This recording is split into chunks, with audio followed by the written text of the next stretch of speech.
Des tubes en plastique et de la colle, il ne faut pas grand-chose pour fabriquer des antennes Wi-Fi.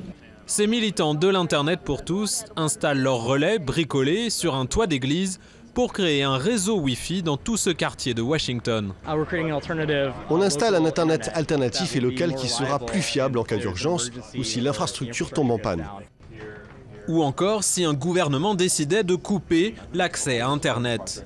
Ce groupe de hackers, avec pignon sur rue, utilise les antennes pirates pour partager une connexion Internet au niveau de tout un quartier, voire toute une ville, à partir de quelques routeurs reliés les uns aux autres. Voilà, là vous voyez des hackers en pleine action. Leur petit bijou, c'est Commotion, un logiciel encore en version test.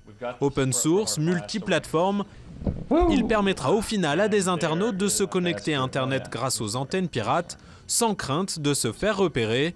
Ce n'est pas le premier logiciel du genre, mais Commotion devrait être l'un des mieux cryptés au monde. Les éléments de sécurité de Commotion, dont l'anonymisation et le cryptage, sont des fonctionnalités très importantes car elles aident les gens à communiquer sans être surveillés et sans que ce qu'ils disent puisse être réutilisé contre eux. L'accès libre à Internet n'intéresse pas que les experts informatiques. Le gouvernement américain dépense officiellement des dizaines de millions de dollars pour promouvoir la liberté sur Internet et les logiciels anti-censure, notamment dans des pays comme la Chine et l'Iran.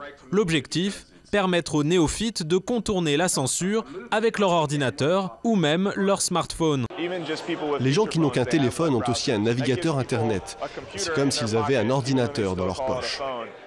Avant de pouvoir être utilisés dans des zones de conflit comme la Syrie, les programmeurs doivent encore améliorer leur capacité de cryptage pour empêcher toute détection.